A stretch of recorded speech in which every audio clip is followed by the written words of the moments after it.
गुरु नानक देव जी से ही परंपरा चलती है। देखते हैं एक विदेशी आक्रांता बाबर के रूप में देश के अंदर अत्याचार कर रहा है, उसके खिलाफ गुरु नानक देव जी आवाज उठाते हैं। इतिहास के उन पन्नों को कौन नहीं जानता जब गुरु परंपरा भक्ति की इस परंपरा से ऊपर भी उठ करके उन्होंने उस समय के तत्कालीन समाज को एक नई दिशा देने का काम किया था। और ये परंपरा आगे बढ़ते हुए शहादत और बलिदान की सुदृढ़ नींव को आगे बढ़ाते हुए गुरु तेग बहादुर जी महाराज और गुरु गोविंद सिंह जी महाराज तक पहुंचते पहुंचते तो सत्य का एक दिव्य पुंज बनकर के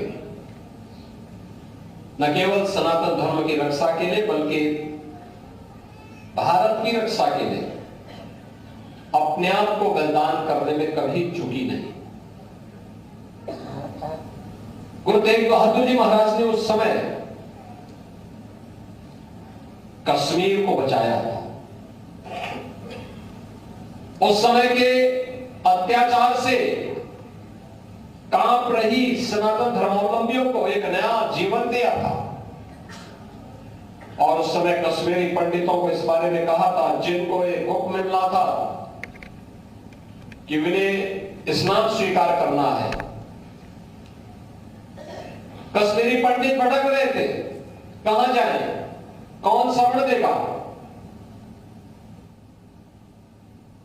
तो अंततः उनको शरण मिली गुरु तेग बहादुर जी महाराज के पास, जिन्होंने कहा कि नहीं, तुम मना मत करना, ये बोलो कि पहले हमारे गुरु को इस्लाम स्वीकार करा दो, अगर वो इस्लाम स्वीकार कर लेते हैं तो हम भी स्वीकार कर लेते हैं। और फिर ये सिलसिला आगे बढ़ा। लेकिन उन्होंने कभी भी देश और धर्म से हट करके किसी विदेशी आक्रांता के सामने, विधर्मी के सामने कभी सिर नहीं झुकाया। उन्हें अपना शहादत देना पड़ा। लेकिन शहादत के पहले इस सनातन धर्म की रक्षा के लिए, इस देश की रक्षा के लिए, देश और धर्म की रक्षा करने के लिए गुरु गोविंद सिंह जी महाराज जैसा एक सशक्त शक्तिपुंज भी इस देश को दिया। बोले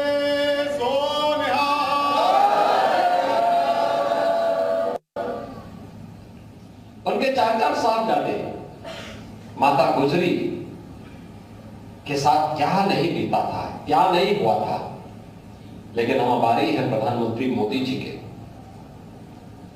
जिन्होंने 26 दिसंबर की तिथि को वीर बाल दिवस के रूप में आयोजित करने की घोषणा की। और वीर बाल दिवस का आयोजन, ये मेरा सौभाग्य है कि सन 2020 से लगातार मुख्यमंत्री आवास में आयोजित हो रहा है और पूरी भव्यता के साथ आयोजित होकर के पूरी संगत वहां पर आती है। और हम गुरु गोविंद सिंह जी महाराज के चार चार साहबजादे, माता गुजरी की स्मृतियों को नमन करते हुए आज की युवा पीढ़ी के लिए, आज के बच्चों के सामने एक नया आदर्श उन चार चार साहबजादों की शहादत के रूप में सामने रखते हैं, जो आज के लिए देश और धर्म के लिए आज की सबसे बड़ी आवश्यकता है। बहनों और भाइयों, एक और ये महान सिख गुरुओं का इतिहास है जो हम सब के सामने आज भी स्वर्णाक्षरों में है, जो हम सबके जीवन में एक नई प्रेरणा प्रदान करता है, हमको निरंतर आगे बढ़ने के लिए प्रेरित करता है। और दूसरी ओर वे चुनौतियां जो हमारे सामने आज भी दिखाई दे रही है। बांग्लादेश में जो कुछ हो रहा है वो किसी से छुपा हुआ नहीं। पाकिस्तान में इससे पहले जो कुछ हुआ वो किसी से छुपा हुआ नहीं। आखिर ननकाना साहब हम सबसे कब तक दूर रहेगा? और क्यों नहीं, ये अधिकार वापस हमें मिलना चाहिए। अगर यह सूझबूझ 1947 में दिखाई होती तो संभवतः नगर कीर्तन यात्रा में आने वाला व्यवधान वहां पर नहीं देखने को मिलता। इतिहास की उन गलतियों की परिमार्जन का अवसर इतिहास हमें दे रहा है और मुझे लगता है कि उस परिमार्जन के लिए हम सबको अपने आप को तैयार करना होगा। एकजुट होकर के सब मिल करके इस अभियान का हिस्सा बने। उन लोगों से सावधान होने की आवश्यकता है जो हिंदू और सिखों के बीच में खाई पैदा करना चाहते हैं, अनावश्यक रूप से इतिहास को तोड़ मरोड़ करके प्रस्तुत करने का प्रयास कर रहे हैं।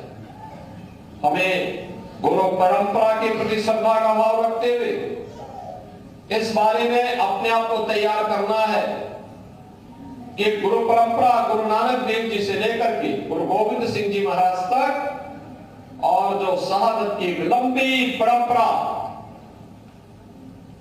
सिख कौम ने देश के लिए दी है, धर्म के लिए दी है, यह हम सबका एक जीवन है। हमें एक नई जीवंतता प्रदान करता है।